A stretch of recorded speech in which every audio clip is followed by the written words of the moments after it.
welcome to Take on Tech, where we keep you updated on all matters technology. Today we are all about safer internet. Well, last week we were talking about child online safety, and today we come to understand the importance of celebrating the Safer Internet Day, which is usually on the 8th of February. And for this we have the Secretary General of the Internet Society of Kenya, Hawi Rapudo, to take us through this later on in our Tech Talk. But before that, we'll be keeping you updated in our tech news, and of course we have an interesting tech feature just for you, as well as an interesting innovator from Kenya who has come up with a very brilliant technology. All of this right here. So we have a packed up show for you. Keep it locked. I hope you're ready for an interesting takeoff. The hashtag is Take on Tech, and my name is Stephanie Ayieta.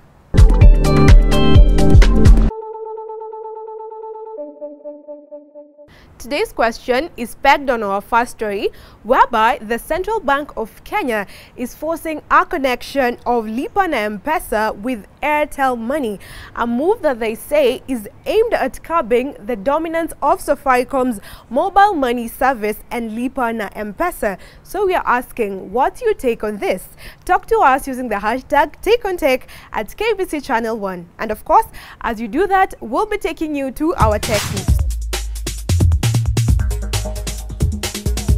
In our Tech of the News Roundup, we'll be giving you details of this mobile interoperability system, whereby customers of different mobile financial services will be able to interact with each other.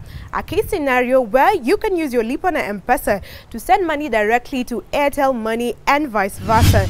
That, and also about the European Union deployment of the Cyber Rapid Response Team in response to Ukraine's call of help. That and much more in our tech news.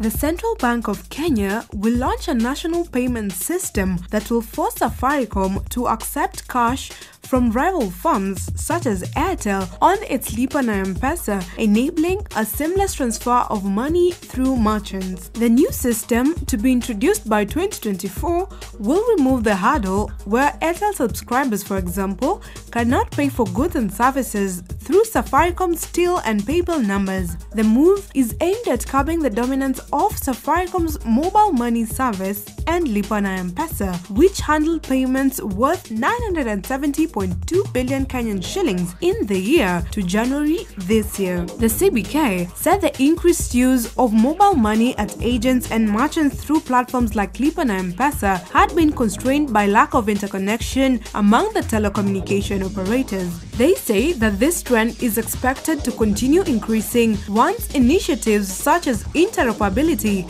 are fully rolled out, allowing customers to seamlessly transact across the ecosystem irrespective of their provider. Several European Union member states are activating a cyber rapid response team to help Ukraine ward off Russian cyber attacks, which have previously accompanied kinetic combat ordered by Moscow. The Defense Ministry of Lithuania, the lead nation for the Cyber Rapid Response Team project, announced the move, saying the Ukrainian government requested the aid. The Cyber Rapid Response Teams comprise of 8 to 12 cybersecurity experts from all project's member states. Specific skills include incident response, forensics, and vulnerability assessments, according to the official. Romania has operational control of the teams this year, a job that switches between participants on a rotating basis. An official warned attacks were likely. It comes after the UK and the US blamed Russia for cyber attacks earlier in the month of February that temporarily took a small number of Ukrainian banking and government websites offline. CRRTs are a European Union initiative to deepen defense and cooperation between member states. They are said to be equipped with commonly developed cyber toolkits designed to detect, recognize, and mitigate cyber threats.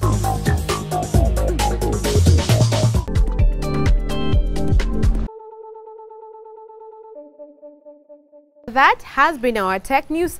Now that you have details on the matter of CBK forcing connection between Lipa na M-Pesa and Airtel Money, a move that is aimed at curbing the dominance of Safaricom mobile money service and Lipa na M-Pesa, what's your take on this? Talk to us using the hashtag TakeOnTech at KBC Channel 1.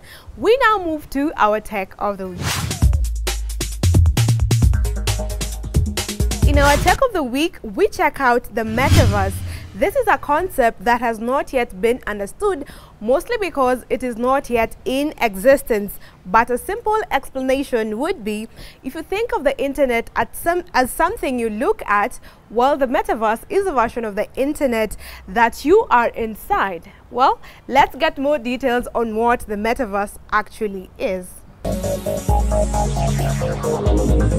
The technologies that make up the metaverse can include virtual reality as well as augmented reality that combines aspects of digital and physical worlds. However, it doesn't require that those spaces be exclusively accessed via VR or AR. A virtual world like aspects of Fortnite that can be accessed through personal computers, game consoles, and even phones could be metaversal. It also translates to a digital economy where users can create, buy, and sell goods. And in the more idealistic visions of the metaverse, it's interoperable, allowing you to take virtual items like clothes or cars from one platform to another. In the real world, you can buy a shirt from the mall and then wear it to a movie theater. Right now, most platforms have virtual identities, avatars, and inventories that are tied to just one platform. But a metaverse might allow you to create a persona that you can take everywhere as easily as you can copy your profile picture from one social network to another. Saying that Fortnite is the metaverse would be a bit like saying Google is the internet. Even if you could theoretically spend large chunks of time in Fortnite socializing, buying things, learning, and playing games, that doesn't necessarily mean that it encompasses the entire scope of the metaverse. On the other hand, just as it would be accurate to say that Google builds part of the internet from a physical data center to security layers, it's similarly accurate to say that Fortnite creator Epic Games is building part of the metaverse, and it isn't the only company doing so. Some of that work will be done by tech giants like Microsoft and Facebook. Microsoft has adapted its workplace meeting software Teams for the metaverse by creating a system called Mesh, designed to work with a variety of different devices, virtual and augmented reality. Once rollout begins, the first step most users of Mesh for Teams will take is to join a standard Teams meeting as a customized avatar of themselves instead of as a static picture or on video. Organizations can also build immersive spaces, metaverses, within Teams. Mesh for Team users can take their avatars into these spaces to mix and mingle, collaborate on projects, and experience those serendipitous encounters that spark innovation. Meta, previously Facebook, revealed that it has been working on a glove that will let users feel sensations like holding on an object. These gloves aren't quite ready from the prime time yet, but are an indicator of what kind of research that is going on behind the scenes.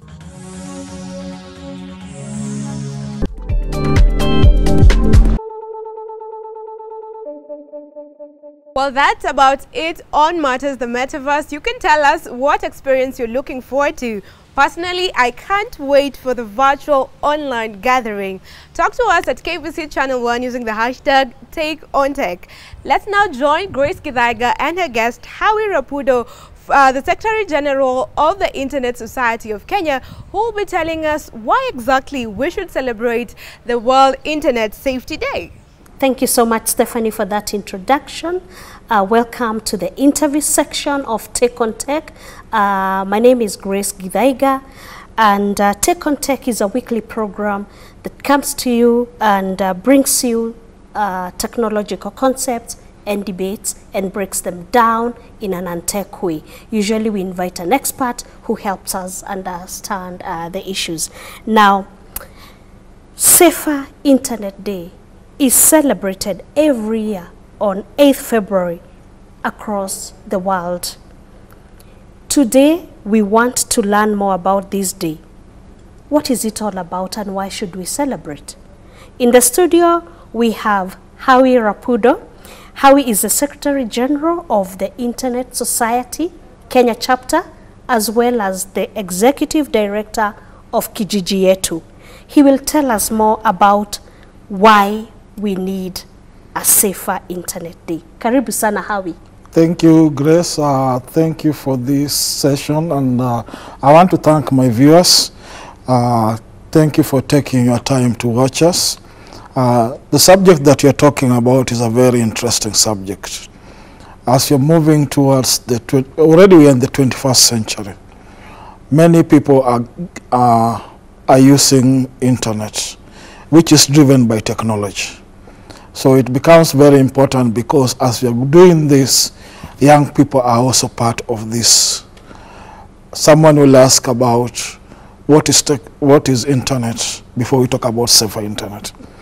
It's basically about the people who engage in digital technology. One is to make sure that at the end of the day, they're able to communicate.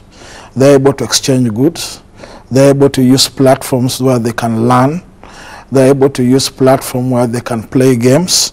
So we're talking about the common things that human beings have been doing in the 20th century.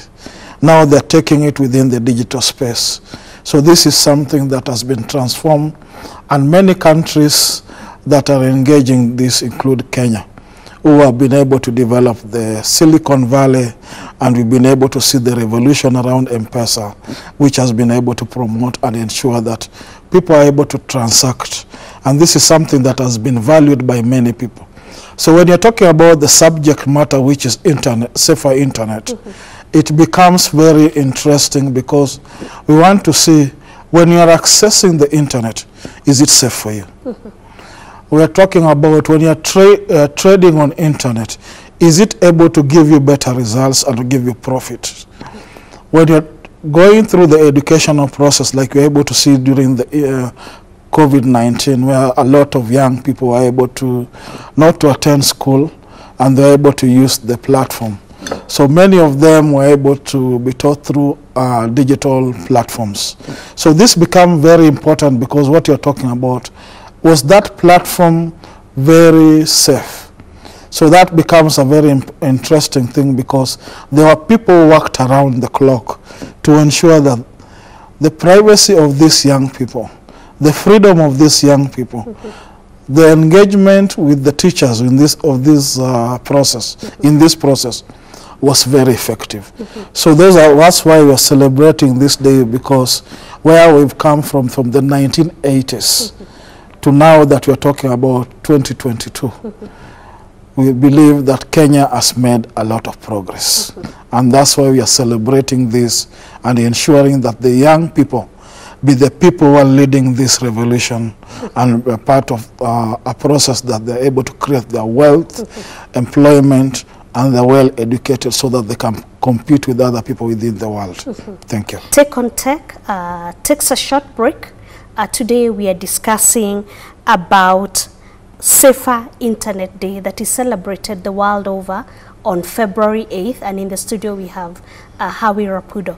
Please continue following us on our social media handles, and that's at KBC Channel 1 across all our social media handles. Hashtag Take on Tech.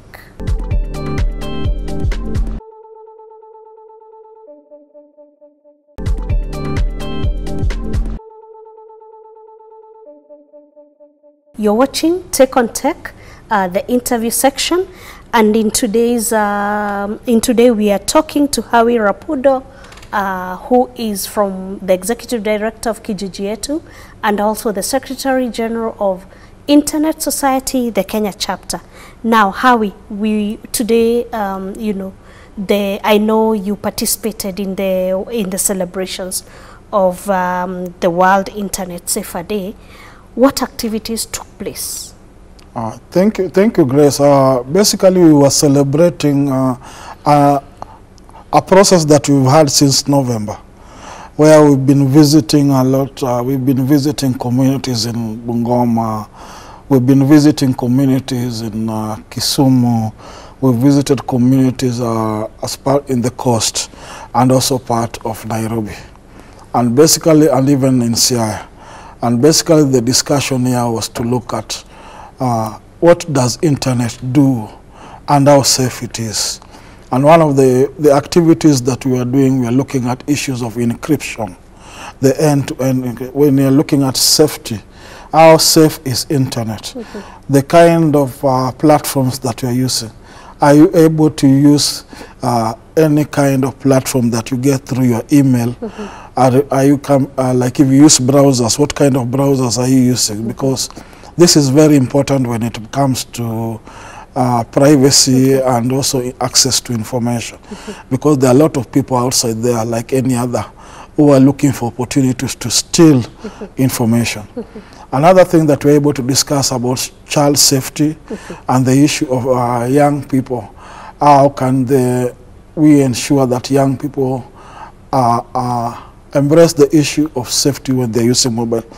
We learned that almost around even 7 years, kids who are around 7 years right now, they're using mobile phones. How safe are they when they're using mobile phone within this? What kind of things are they downloading?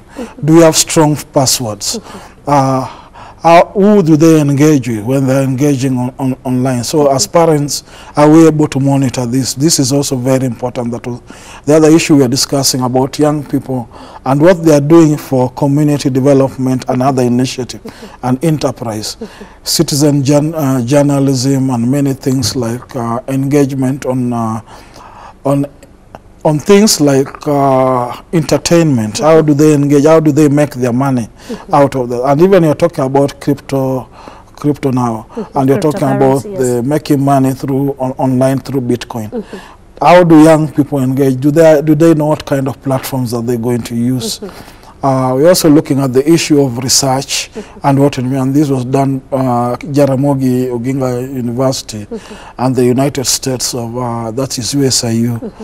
Were part of this kind of a discussion where we are talking about research. When you're talking about indigenous knowledge and how do they engage, do people know that Ajua was a game that was being used, and as Ajua has been used to as a mathematical a mathematical framework within it, so that where you can, when you're engaging in Ajua, you can be able to even play chess. How do you take that kind of knowledge and put it online? The other thing also we are talking about, the kind of Sheng that is being spoken right now. That is something that is very interesting. And are we able to pick up from there and look at our languages and what it means within the 21st century? How do we bring all that? So it's a rich discussion around and that, and then you are able to look at that within the village level, where we have young people who can no longer speak the language that people used to speak long time ago. Now they can speak Sheng, they can speak English, they cannot speak mother tongue. So what happens in the village? So we are going to have a village within the next coming year that has to be tackled, and we have to tackle the village within from the technological perspective. What a nice way to end the interview section of Take on Tech. I like the idea of having research. I like the idea of stakeholder engagement, especially by the government and the place of the youth. And I think I also like the fact that the government must consider the internet as a key agenda in their blueprint. So thank you very much, Hawi, for gracing the interview section of Take on Tech. That brings us to the end of the interview section, in which we were speaking about Safer Internet Day that is celebrated all over the world on February 8th. And Hawi Rapudo graced the interview section. Thank you very much. My name is Grace Githaiga. Please, let's continue this conversation on our social media handles, and that's at KBC Channel 1, hashtag Take on Tech.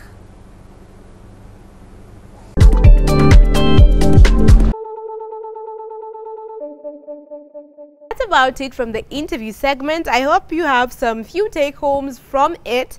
We now move on to our Innovators Club. This is where we bring you great technological innovations and inventions. And for today, we have our very own. Check out what we have for you. My name is Philip Ganda, and what I do, I make and sell these biometric attendance systems to schools. They are for students for clocking in, clocking out wherever they arrive or leave the school premises. What they do is that they just click and it will send an SMS to the parent that so and so, maybe Philip has been released from this school, maybe St. Teresa school at this time, or has left at a given time.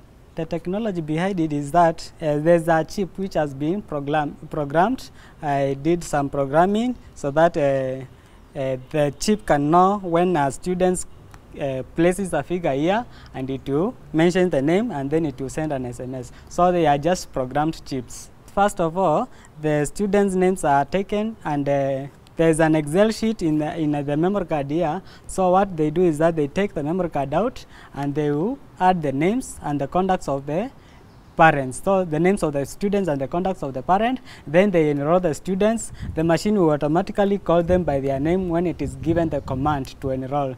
And the machine is also controlled using a phone. You control it using a phone so that you can first of all enroll the students, and it also has another function whereby you can also use the machine to send SMSs to the parents, other general SMSs. Maybe you want to notify them of a meeting on Saturday or anything. You use the machine, it will send the messages. The reason as to why it is important is that sometimes the students are released from the school and they don't arrive at the right time, maybe at home, and the parent will start calling the teachers and asking the whereabouts of the students.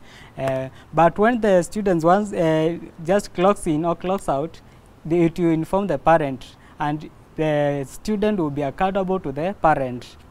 So I was sometimes back I did not have a job and I needed to do something, and I'm a qualified teacher, but I don't have the passion to teach. So one day, as I was listening to the news, I heard some news that the students were sitting for KCSE, KCPE while pregnant. So I said that something can be done. Maybe the teachers, the parents can be notified, and they will be able to ask the students the questions about where were you late, such questions, instead of having to call the teacher. So I saw the technology in a supermarket as I was walking, and I said that this is the technology that I will use to program to make the idea come true. Yes, the reception has been very good, because I've been installing for some schools of late, and some are even calling me while I'm just at home because they hear of the technology of the gadget. So the reception has been very positive. I managed to make the first gadget in the year 2019. By December, by March, I managed to sell the first one, but it was very hard for the clients to use. So I've been able to improve it, such as with features such as Excel sheets and such. So it's now very easy to use. I've created some employment opportunities to some guys who have been helping me in marketing. So they go and market the gadgets and they get something for their pocket. I'm looking forward to selling the gadgets to almost all the schools in Kenya and the neighboring countries, because it will be very useful for the students and the parents.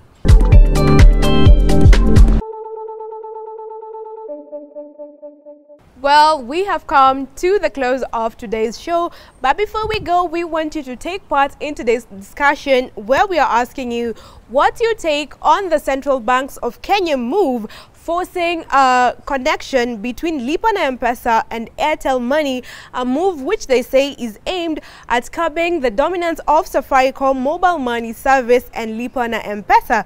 Talk to us using the hashtag TakeOnTech at KBC Channel 1.